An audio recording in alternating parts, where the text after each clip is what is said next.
पुराणमित्येव न साधु सर्वं न चापि काव्यं नवमित्यवद्यं संतः परीक्षान्यतरद् भजन्ते मूढ़ः परप्रत्ययनेय बुद्धि। नमस्कार प्रिय दर्शकों, हाजिर हूं मैं आपके सवालों का जवाब लेकर, यानी सवाल आपके जवाब हमारे। एक से बढ़कर के एक जो प्रश्न आप सभी दर्शकों ने किए हैं, आइए उन प्रश्नों का जवाब देना प्रारंभ करता हूं अपने ज्ञानानुसार, अपने सामर्थ्यानुसार। कालिदास जी ने मालविकाग्निमित्रम में ये क्या जबरदस्त सूत्र दिया हुआ है। इसका अर्थ मैं आपको बताऊं तो इस अर्थ को सुनकर, समझकर यह समझ में आता है कि क्या वो ज्ञान की पराकाष्ठा थी और किस समय में उन्होंने ये बात कही। कार्यक्रम के प्रारंभ में जो मैंने श्लोक आप सबों को बताया, उसका अर्थ है पुराना होने से ना तो सभी वस्तुएं अच्छी हो जाती हैं, यानी कोई चीज पुरानी है तो केवल पुरानी है इसीलिए वो अच्छी होगी, और कुछ नया है तो वो बुरा ही होगा, वो ही है। इसको आप सभी जगह पर लागू करिए। अगर कोई पुरानी परंपरा है तो जरूरी नहीं है कि पुरानी होने के कारण वो परंपरा सही ही होगी, और कोई नई परंपरा है तो जरूरी नहीं है कि नया होने के कारण यह परंपरा गलत है, बेकार है, बुरा है, हेय है, ये त्यागने योग्य है। विचार करिए, ये कालिदास जी कह रहे हैं मालविकाग्निमित्र में, और किस समय में ये बात कह रहे हैं। ज्ञान की पराकाष्ठा देखिए, उस समय में ये बात कह रहे हैं क्या कि विवेकशील व्यक्ति अपनी बुद्धि से परीक्षा करके श्रेष्ठकर वस्तु को अंगीकार कर लेता है, और मूर्ख क्या करते हैं तो दूसरों के द्वारा बताए, ग्राह्य हो या अग्राह्य, ये कोई दूसरा उनको बता दे तो उनके बताने पर, यानी पुराना है उसी पर निर्णय कर लेते हैं यही सही है। यहां आप इस श्लोक को हर जगह पर लागू करिए, चाहे वो आपकी परंपरा हो, चाहे वो आपकी संस्कृति में भी कहीं कमी हो, तो जरूरत पड़ने पर उसमें बदलाव किया जा सकता है। जरूरी नहीं है कि पुराना है इसीलिए वही मान्य है। अगर नया भी कोई सही बता रहा हो और ऐसा परीक्षण करने से पता चल रहा है, क्या कहा इन्होंने कि जो बुद्धिमान हैं वो श्रेष्ठ और श्रेयस्कर को समझकर अंगीकार कर लेते हैं। निसंदेह आपकी बुद्धि के ऊपर छोड़ा गया कि सही और गलत का निर्णय तो आप खुद कर लीजिए, लेकिन जरूरी नहीं है कि पुराना है वो गलत भी होगा, उसे आप स्वीकार करते चलिए। उसमें बदलाव की आवश्यकता हो तो आप निसंदेह बदलाव कर सकते हैं। चलते हैं प्रश्नों की ओर। पहला प्रश्न है शिरीष खैरनार, इन्होंने पूछा है कुंडली में बृहस्पति ग्रह को ठीक करने के लिए विष्णु के 1000 नामों को पढ़ना एवं विष्णु सहस्त्रनाम संस्कृत में पढ़ना कौन सा अधिक फलदायी है? क्या दोनों ही समान फलदायी होते हैं? दोनों का अर्थ तो एक ही है, 1000 नाम संस्कृत में या 1000 नाम हिंदी में, परंतु देव भाषा संस्कृत है। वैसे तो देवता सभी जानते हैं, सब कुछ जानते हैं, वो आपके भाव के भूखे हैं, परंतु अगर आप सामान्य ज्ञान की बात कर रहे हैं तो वहां देवताओं की भाषा संस्कृत है, और संस्कृत में अगर आप पाठ करें तो वो निसंदेह श्रेष्ठ है। तो इसका मतलब हिंदी श्रेष्ठ नहीं है? नहीं, हिंदी भी उतना ही श्रेष्ठ है, क्योंकि यहां पर बात आपके पाठ का नहीं, आपकी श्रद्धा का है। अगर श्रद्धा पूर्वक आप संस्कृत में करते हैं तो संस्कृत में बिना श्रद्धा के भी करें तो क्या उसका प्रभाव मिलेगा, फल मिलेगा? नहीं। और पूरी श्रद्धा के साथ आप हिंदी में करें तो क्या उसका प्रभाव नहीं मिलेगा? 100% मिलेगा। मीना चौधरी जी ने पूछा है घर के मंदिर में क्या 2 शिवलिंग स्थापित किए जा सकते हैं? प्रायः अगर आप शास्त्रीय परंपरा को समझें तो वो कहता है कि नहीं, 2 शिवलिंग घर में नहीं होना चाहिए। अब इस पर एक विचार करने वाली बात है, क्यों, आखिर क्यों कहा कि 2 शिवलिंग घर पे न रखो। यहां तक कि आगे कहा कि कई सारी चीजों का उन्होंने नाम लिया और कहा कि ये दो अगर घर में हो, 2 से अधिक हो तो नाश करने वाला होता है। सवाल उठता है क्यों नाश करने वाला होता है, क्यों?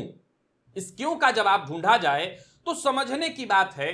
देखिए, घर में मूर्ति 1, 4, 10 रखना मायने नहीं रखता।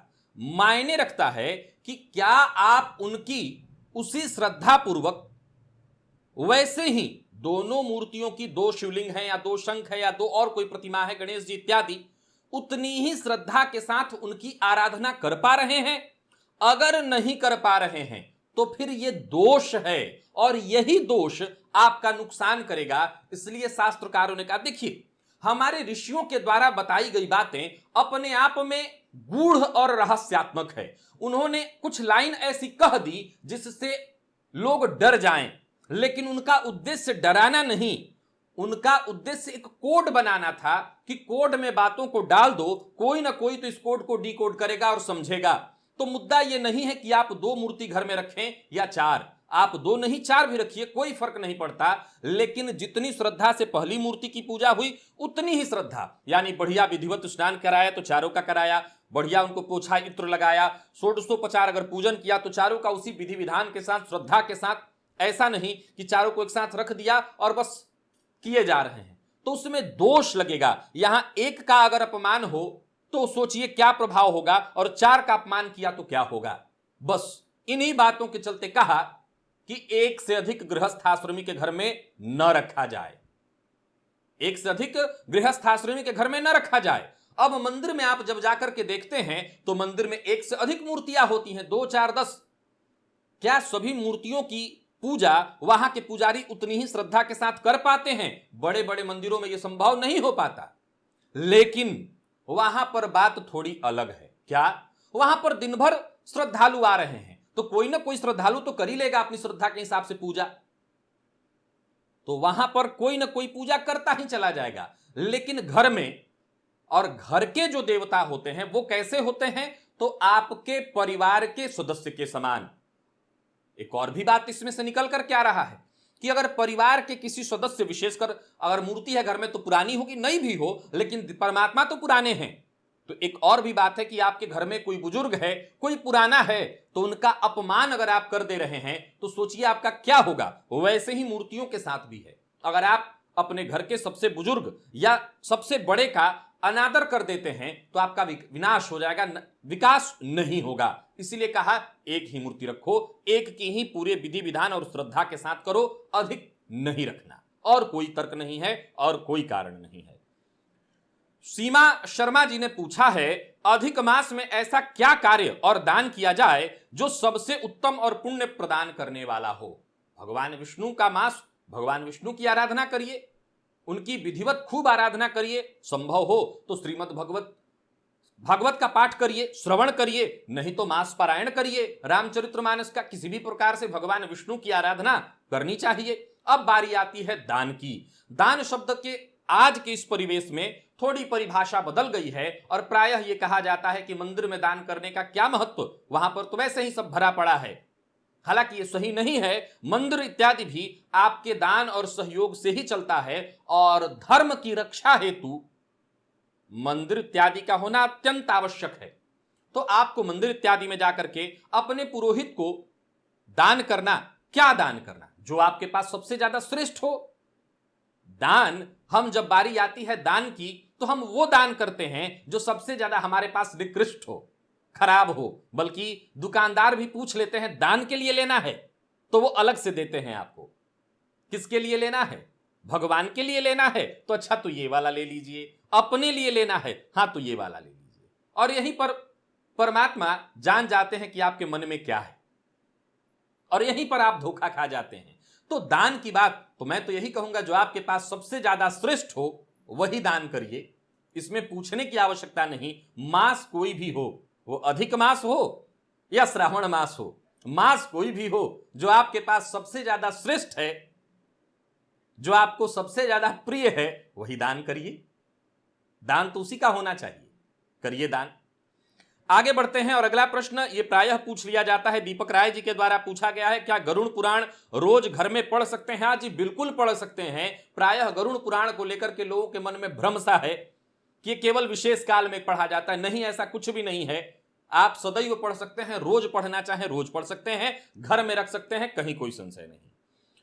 और हरिश्चंद सैनी जी ने पूछा है, क्या हनुमान जी का हनुमान चालीसा या कोई भी पाठ या सेवा पूजा सुबह 10 बजे के बाद करनी चाहिए? सुनने में आया है कि हनुमान जी स्वयं 10 बजे तक भगवान राम की सेवा में रहते हैं। और क्या हनुमान जी के मंदिर में पैसा चढ़ाना चाहिए या धूप दीप घी देना चाहिए? क्यों? आप नहीं देंगे तो फिर वो मंदिर कैसे चलेगा? फिर आप वो मंदिर में जाएं और जरा सोच के देखिए, वो मंदिर गंदा हो, वहां की सफाई ना हुई हो, वहां मंदिर की पूजा ही ठीक से ना हुई हो, क्योंकि वहां पर देने भाई पुजारी जो हो वहां के, वो राजा तो है नहीं, पुजारियों के पास भी व्यवस्था जनता के द्वारा ही हो रही है। तो जब आप नहीं देंगे तो वहां की व्यवस्था भी नहीं हो पाएगी, फिर आप दर्शन पूजन किसका करेंगे? मंदिर में साफ सफाई ना हो तो वहां शांति भी कैसे मिलेगी? एक दूसरा, अब ये आपसे किसने कहा? सुनने में आया है कि हनुमान जी 10 बजे तक, मतलब कब से हनुमान जी ये करने लगे हैं? कहां आया सुनने में? किसने बताया? ये तो जिन्होंने बताया उनसे पूछा जाना चाहिए। मेरे हिसाब से तो आपको इसकी चिंता नहीं करनी है कि हनुमान जी कब क्या कर रहे हैं। हनुमान जी की चिंता आप करेंगे तो हनुमान जी फिर क्या करेंगे? उनकी चिंता आप छोड़ दीजिए, आप अपनी चिंता करिए। आप तो सुबह सुबह ही कर लीजिए, जाने दीजिए हनुमान जी का क्या करना। वो 10 बजे तक करें या 12 बजे तक। हनुमान जी भी आजकल लगता है 9 बजे तक सो के उठ रहे हैं, मोबाइल रात में चलाते होंगे। नहीं, ऐसा कुछ नहीं है। आप अपनी चिंता करिए, हनुमान जी को छोड़ दीजिए। अगला प्रश्न अनूप शर्मा जी का है। इन्होंने पूछा है, ढोलक में जानवर की खाल होने पर भी उसे पूजा और धार्मिक कार्यों में, जागरण में इस्तेमाल किया जाता है, तो क्या इसका किसी प्रकार का दोष क्यों नहीं लगता? यहां पर बता दूं कि यह जो चर्म होता है, कहीं ना कहीं आपको याद रखना होगा कि यह मृत जानवर का होता है। मृत जानवर का, जानवर जो कि मर गया है उसका, न कि मारकर के किसी जानवर का वो खाल लिया गया है, मृत जानवर का होता है। हालांकि यह भी बड़ा रहस्य है और गंभीर रहस्य है, पर इतना ही आप समझ लीजिए कि वो मृत जानवर का होता है, इसलिए उसमें कोई दोष नहीं। और उसके नाद से, असल में उसका जो नाद निकलता है, उस नाद, उस ध्वनि से, आप अगर विज्ञान के भी दृष्टिकोण से देखें, विज्ञान को हटाइए, विज्ञान अर्थात सनातन धर्म अपने आप में महान विज्ञान है, विशेष ज्ञान, तो कई सारे रोगाणु जीवाणु ऐसे ही मर जाते हैं। तो वह आपके हित और सुरक्षा को सोचकर, ध्यान में रख करके ही तय किया गया और बनाया गया। उस नाद से क्या हो रहा है ये आप जब देखेंगे, समझेंगे, तो वो कहीं ना कहीं आपकी सुरक्षा उससे हो रही, चाहे वो घंटी का नाद हो, घंटे का नाद हो, या शंख, आपके ढोलक का। अगला जो प्रश्न है वो संतोष वर्मा जी का है। यदि किसी के घर में उसके परिवार के किसी सदस्य की मृत्यु हो जाए तो क्या उसे 13वें दिन तक मंदिर नहीं जाना चाहिए, घर में पूजा नहीं करना चाहिए? यदि हां तो क्यों? देखिए, समझने की बात है, आपके घर में किसी की मृत्यु हुई हो और रोज आप खूब हंसी ठहाके लगा रहे हो, नाच घर में आपके चल रहा हो, आनंद उत्सव मनाया जा रहा हो, ऐसा होता होगा? अगर ऐसा होता है तो शायद एक बार विचार किया जाएगा कि पूजा भी होना चाहिए। लेकिन ऐसा नहीं होता। हम अपने प्रियजन के जाने के उस समय वियोग और दुख में होते हैं, दुख के काल में होते हैं, और जो आनंद सिंधु सुख राशि है, उसे अपना दुख भरा चेहरा लेकर के उसके सम्मुख हम कैसे जाएं? यह दुखदाई काल, और वो केवल और केवल आनंद सिंधु हैं। एक बड़ा कारण तो यह भी है, बड़ा कारण यह भी है। वैसे सूतक काल में आपके हड्डियों में दोष कहा गया कि दोष लग जाता है। कारण है, जिस मृतात्मा को घर के लोगों ने अग्नि प्रदान की हुई है, जलाया हुआ है, एक तो आप उस घर का माहौल देखिए। एक और बात, यह महसूस करने का विषय है। आपने कभी महसूस नहीं किया तो एक बार महसूस करिएगा। श्राद्ध का भोजन और विवाह का भोजन बनाने वाले एक ही बनाने वाले कारीगर हों, लेकिन दोनों खाने के स्वाद और गंध को जरा एक बार सूंघ कर देखिएगा, आपके सम्मुख इसका जवाब आ जाएगा। सेम भोजन बन जाए, विवाह का भोजन और श्राद्ध का भोजन, दोनों भोजन में क्या अंतर है यह दिखाई पड़ जाएगा, आपको दिखाई पड़ जाएगा। एक और बात, एक रात विवाह का भोजन रह जाए तो अगली सुबह भी लोग उसे खा लेते हैं, लेकिन एक रात श्राद्ध का भोजन रह जाए तो अगली सुबह उसमें अजब सी एक बदबू सी आ जाती है, उस घर के अन्न तक में दोष आ जाता है। सबसे बड़ा दोष है किस चीज का? रुदन का, दुख का। वहां का माहौल बेहद दुखद, वहां के माहौल में दुख व्याप्त होता है, प्रेतात्मा का दुख, वो भी अभी कहीं ना कहीं, जा तो पूरी तरह से सीधा एकदम से उसे शरीर नहीं मिल जाता तो कहीं ना कहीं वही होता है। तो एक माहौल वहां का ऐसा होता है, और इस माहौल को लेकर के पूजा पाठ में आपका मन ही नहीं लगेगा। और पूजा पाठ की पहली शर्त यही है कि आपने कोई वस्तु चढ़ाया या नहीं, कोई द्रव्य चढ़ाया या नहीं, श्रद्धा पूर्वक किया या नहीं। अगर नहीं किया तो क्या फायदा? और जब आपके मन में दुख चल रहा हो तो आप श्रद्धा पूर्वक कैसे करेंगे? बस इसलिए मना किया। अगला जो प्रश्न है वो वरुण गुप्ता जी का है। इन्होंने पूछा है,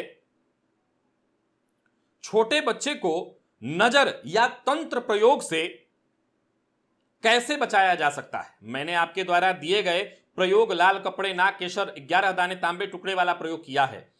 आप ये प्रयोग किए, ठीक है। आमतौर पर घर की महिलाएं इस बारे में बहुत जानती हैं, नजर इत्यादि उतारना, वो इस मामले में ज्यादा जानकार हैं। आपको उसमें ज्यादा कुछ नियम लगाने की जरूरत नहीं है।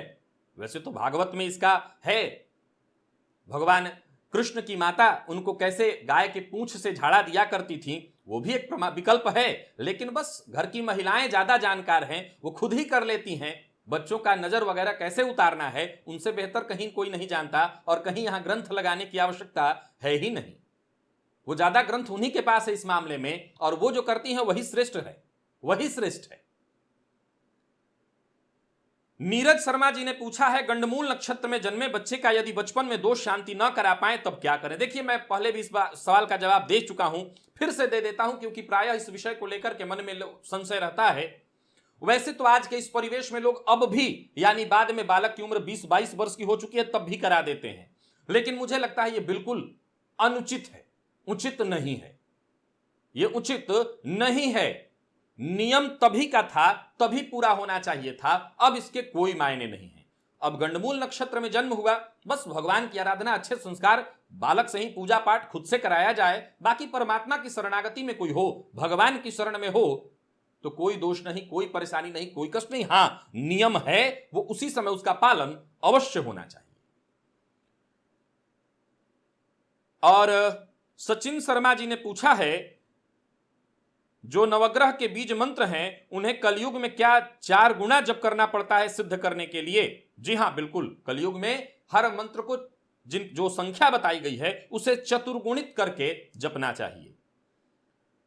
गौतम पंडित जी ने पूछा है, नवरात्रि में जो ज्वारे बोते हैं उस कलश के अलावा वरुण कलश जिसमें विष्णु आदि देवताओं की भी पूजा होती है, तो वो कलश अलग रखना चाहिए और घट स्थापन वाला कलश अलग नहीं? एक ही कलश में वरुण इत्यादि तो उसी में है ना, जल ही तो वरुण है, तो उसी में रख करके आप मां भगवती की आराधना कर सकते हैं। लेकिन एक अलग कलश अगर आप रखना चाहते हैं मां भगवती के नाम पर, तो उसमें भी पूजा वरुण इत्यादि देवताओं की होगी, कलश की आराधना होगी, उसमें भी द्रव्य वस्तु इत्यादि डाला जाएगा, तो उसमें फिर पूजा होगी, और तब कलश के ऊपर मां भगवती जगदम्बा की आप आराधना के लिए उनको आवाहन इत्यादि करेंगे। और ऐसे अगर भगवान विष्णु की आराधना के लिए अलग कलश रखना चाहते हैं तो अलग, या फिर एक ही कलश में वरुण इत्यादि देवताओं की आराधना करके और ऊपर मां भगवती को जगह दे देना, तो एक ही कलश से यह संभव है, हो जाएगा। और गजानन स्वामी जी ने पूछा है, एक माला पर कितने मंत्र जप कर सकते हैं? एक माला पर एक ही मंत्र से उस माला में उस मंत्र की शक्ति स्थापित होती है क्या? मंत्र जप विधि, गुरु मंत्र, सदगुरु मंत्र, कोई सा भी मंत्र एक माला पर जप कर सकते हैं क्या? बिल्कुल कर सकते हैं। अगर आप स्वतः अपने माला का प्रयोग कर रहे हैं तो एक ही माला के ऊपर आप सारे मंत्र जपिए, किसी भी मंत्र में कोई अंतर नहीं। आपकी जो माला है वो किसी और को नहीं देनी। अक्षमाला मुद्रांच गुरुरपि न दर्शयेत, गुरु को भी नहीं दिखाना चाहिए। तो आप अपनी माला पर चाहे जितने 2, 4, 10, 20 अलग अलग मंत्र जप सकते हैं, कोई अंतर नहीं, आपकी एक ही माला होगी, उसी पर आप सारे मंत्र जपिए। और रवि शर्मा जी ने पूछा है, क्या राशि के अनुसार इष्ट देव की पूजा अर्चना करना जरूरी है? भगवान कृष्ण ने गीता में कहा है कि सब में मैं ही हूं, तो हम इष्ट देव जैसे गणेश जी या शिव जी, हनुमान जी की पूजा अर्चना के बजाय भगवान श्री कृष्ण की पूजा क्या फल प्राप्त नहीं होगा? विलंब क्या होगा? आपके मन में यह संशय उत्पन्न हो गया, क्योंकि आज इसमें हम सभी लोग जिम्मेवार हैं जो ज्योतिष के क्षेत्र से आपको बताते हैं कि आपके इष्ट देवता हैं। असल में मैंने इसका कई बार जवाब दिया है और खुल के कहा है कि जिसमें आपकी प्रीति हो। हमारे सनातन धर्म की यही तो विशेषता है कि आपकी जिसमें प्रीति हो वही आपके इष्ट देवता हैं, उन्हीं को इष्ट मान करके उनकी आराधना करिए। हां, अगर आप किसी ज्योतिषी इत्यादि को या अपना गुरु मान करके किसी से आपने पूछा और उन्होंने कोई कह दिया और वो आप मान रहे हैं, तब भी श्रेष्ठ है। लेकिन अगर आपकी श्रद्धा किसी में है तो आप उनको अपना इष्ट मान सकते हैं। आप भगवान श्री कृष्ण को ही इष्ट मान लीजिए, सब में वही हैं। भगवान गणेश जी को मान लीजिए, सब में वही हैं। दुर्गा जी को मान लीजिए, सब उन्हीं में हैं, सब में वही हैं। सब तो एक ही है, अलग कोई नहीं। हां, सनातन धर्म की विशेषता है कि जहां आपकी श्रद्धा। अगला जो प्रश्न है वो रुद्रा गौतम जी का है। राहु काल के समय मंदिर जा सकते हैं एवं माला जपा जा सकता है कि नहीं? राहु काल को लेकर के भ्रम भ्रम भ्रम, बहुत सारा भ्रम है और वक्त के साथ यह भ्रम और कितना बड़ा भ्रम बनेगा भगवान जाने। तो यह भ्रम बने रहने दीजिए। इस भ्रम से भी कईयों का काम बन रहा है, बनते रहने दीजिए। मैं भी राशिफल में कहा करता हूं, किसी नए कार्य का प्रारंभ नहीं करना चाहिए। अब पहली बार अगर आप जीवन में अब तक कभी पूजा नहीं किया, पहली बार करने जा रहे हैं तो मत कीजिए। पहली बार आपने माला उठाई है और पहली बार जप करने जा रहे हैं तो मत कीजिए। लेकिन ऐसा नहीं है, आप पहली बार पूजा नहीं करने जा रहे हैं तो कोई सा भी पूजा हो, कैसा भी पूजा हो, राहु काल में आप कर सकते हैं। पूजा से कोई लेना देना नहीं। तरुण कुमार जी ने पूछा है, ग्रह मैत्री का प्रयोग कहां होता है? जन्म कुंडली अध्ययन में ग्रह किस भाव में बैठे हैं और जिस भाव में बैठे उस भाव के भावपति के साथ उनका संबंध कैसा है, वहीं पर ग्रह मैत्री का विचार होता है। निमिता पांडे जी ने पूछा है, मेरे प्रश्न विषयोग को लेकर हैं। अगर शनिदेव स्वराशि के होकर विषयोग बनाएं, क्या तब भी उतना ही प्रभावकारी होगा जितना कि सामान्य शत्रु राशियों में? देखिए, विषयोग में शनिदेव का नहीं, चंद्रमा पीड़ित होते हैं और चंद्रमा है मन, तो मन को पीड़ित होना होता है। अब एक और बात आपको बता दूं कि शनिदेव स्वराशि के हो तब भी कोई खासा बात नहीं बनने, परंतु कुंडली वृषभ और तुला लग्न की हो तो वहां मैंने एक बार पूर्व में कार्यक्रम करके बताया था कि यहां सूर्य और चंद्रमा पर शनिदेव की दृष्टि विषयोग अवश्य कराए। मानसिक अशांति देगी, या युति मानसिक अशांति देगी लेकिन राजयोग प्रदायक भी होगी। तो विषयोग है, मानसिक अशांति होती है। और आपने आगे पूछा है कि जन्म लग्न और चंद्र लग्न को छोड़कर विषयोग नवमांश में बने तब भी क्या यह उतना ही प्रभावकारी है? हालांकि ये वही वाली बात हो गई कि हाथ कंगन को आरसी क्या। आप अपने ऊपर आजमा करके देखिए कि आपकी स्थिति क्या है, क्या आपको मानसिक अशांति हो रही है? वैसे मैं सदैव कहा करता हूं, जन्म कुंडली में ही योग को देखिए, लेकिन नवमांश का भी महत्व उतना ही है। सो वहां भी अगर ये दुर्योग बने तो कहीं ना कहीं मानसिक अशांति का कारण तो ये बनेगा ही। जेडी पांचाल जी ने पूछा है, प्रायः माह में एक सप्ताह के लिए पूर्व से चली आ रही प्रणाली का जब महिला के अशुद्ध होने पर पूजा बंद की जाती है, इस दरमियान दीपक जलाना और भोग लगाना वर्जित माना जाता है। मंदिर के कपाट भी बंद किए जाते हैं। क्या आज के माहौल में यह उचित है? हमारे यहाँ मंदिर का कमरा अलग है और बाल गोपाल को भोग भी नहीं लगाते। आप ही के लिए सवाल, इस कार्यक्रम के प्रारंभ में जो पहला श्लोक था उसे आप एक बार सुन लीजिए फिर से और अपने ऊपर लागू कर लीजिए। यहां पर घर में एक महिला अशुद्ध हुई तो वो मान लिया जाए नहीं करेंगे, मैंने उसका भी प्रमाण दिया था और बताया था कि वो अपने आप में एक महानतम समय है।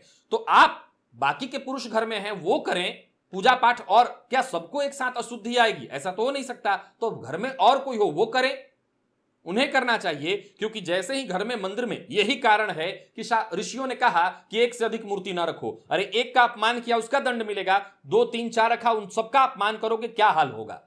तो आप सबसे पहले इस परंपरा को तोड़िए, तुरंत तोड़िए। इस परंपरा को तोड़ना ही आपके लिए श्रेयस्कर है, यही सही है। तो इस परंपरा को तोड़िए और तोड़कर जैसे ही ऐसी स्थिति उत्पन्न होती है, घर के पुरुष बाकी कोई और महिला पूजा पाठ करे, कपाट खुला रखे, ऐसा सोचना भी पाप है, गलत है। होना ही चाहिए, पूजा पाठ होना चाहिए।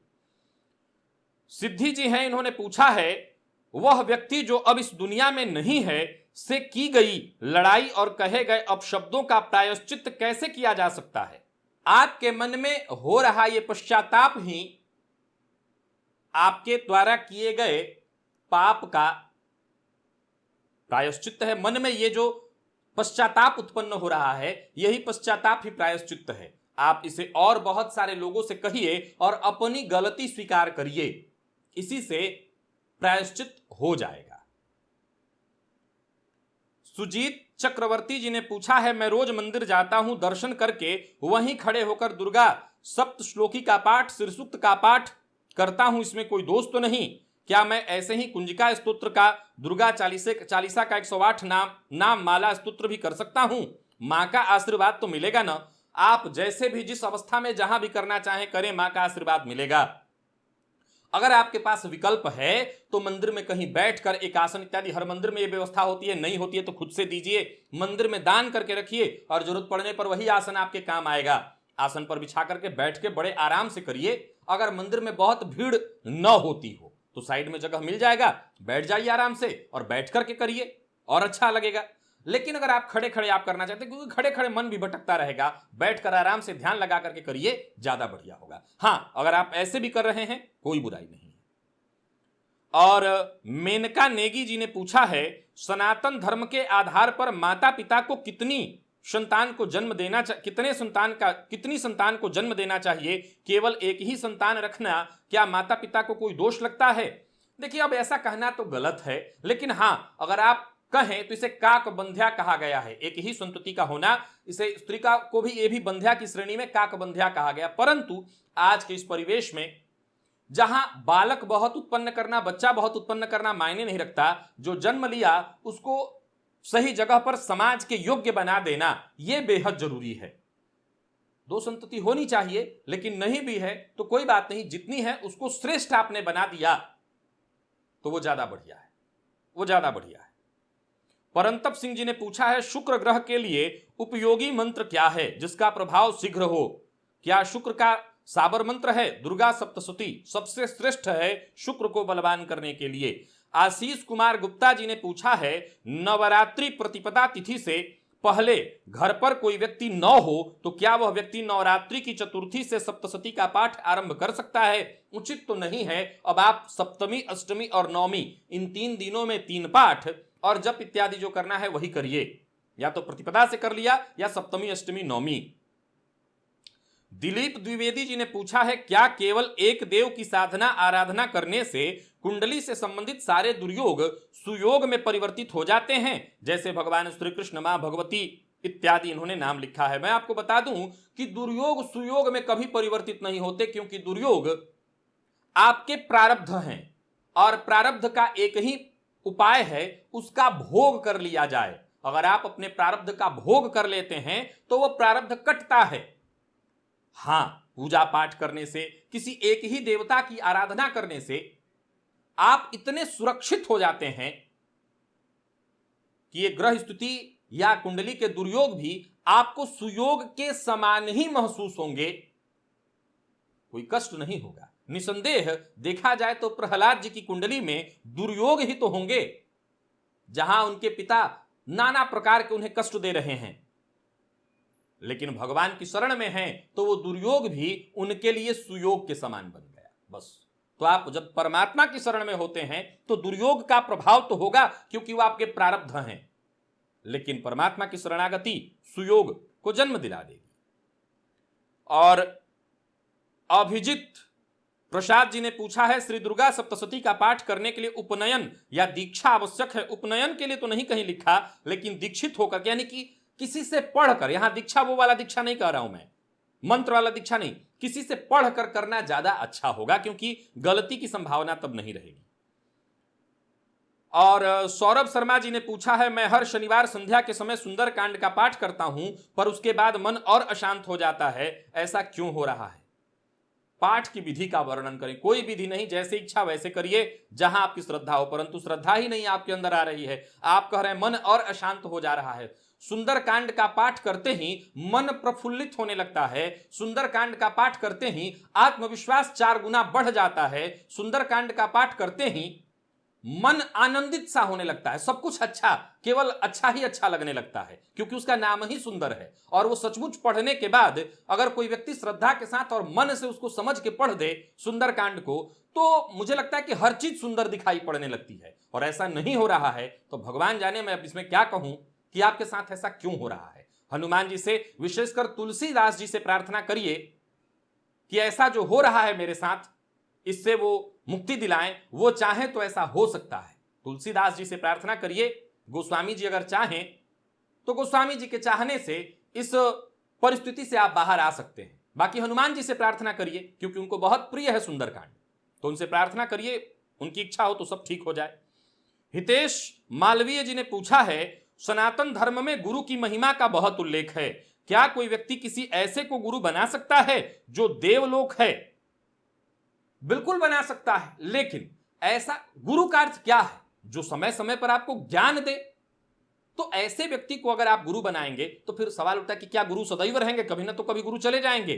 हां, लेकिन वो इतना सारा ज्ञान आपको दे चुके होंगे, वो गुह्य ज्ञान दे चुके होंगे जो आपके जीवन काल में सदैव उत्थान का मार्ग बनाएगा।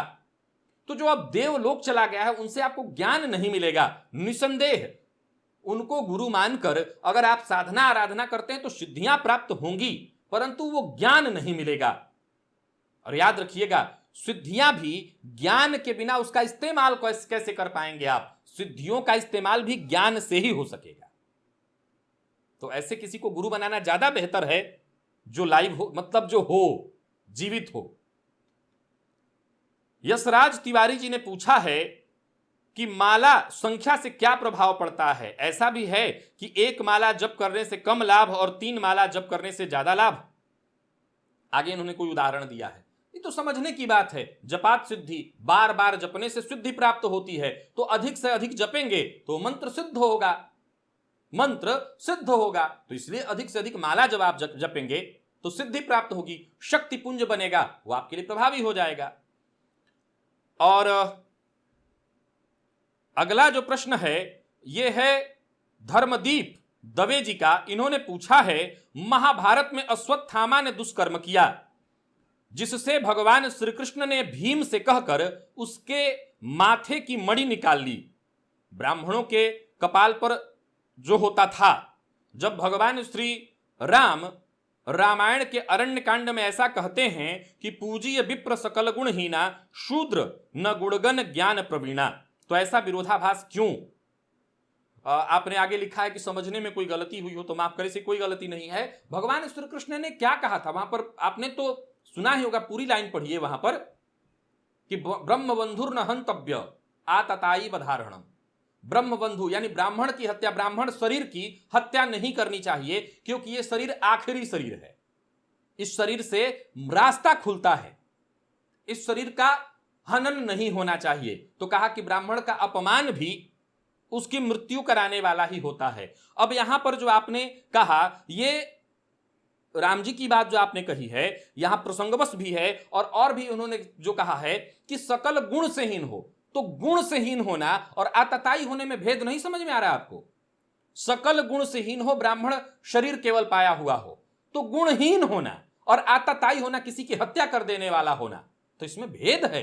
तो आप दोनों को एक साथ कैसे ला रहे हैं? ये तो दोनों में साफ साफ भेद दिखाई पड़ रहा है। एक ऐसा ब्राह्मण जो ज्ञान से परिपूर्ण नहीं है, लेकिन ये कहा वो अवगुणी है, कहा सकल गुणहीना, उसके पास सकल गुण नहीं, ब्राह्मणों के जो गुण कर्म होते हैं वो नहीं है, तब भी उसे पूजिए, ये कहा भगवान श्री राम ने। और वहां आप जो कह रहे हैं वहां पर भगवान श्री कृष्ण ने कहा आतताई, तो आतताई जो बुरा किया है, ऐसा किया है जो बद्ध किया है, तो उसको तो दंड मिलना ही चाहिए। तो ये बात वहां पर है। तो दोनों में भेद है, इसमें दोनों में कोई समानता है ही नहीं।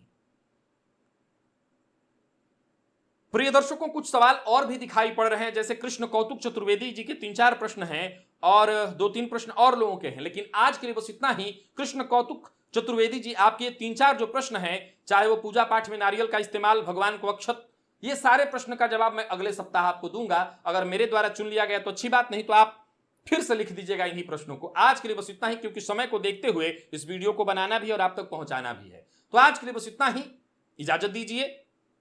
आशा करता हूं आज के इस कार्यक्रम ने आपको आनंद अवश्य प्रदान किया होगा। पुनः मुलाकात होगी। तब तक के लिए नमस्कार।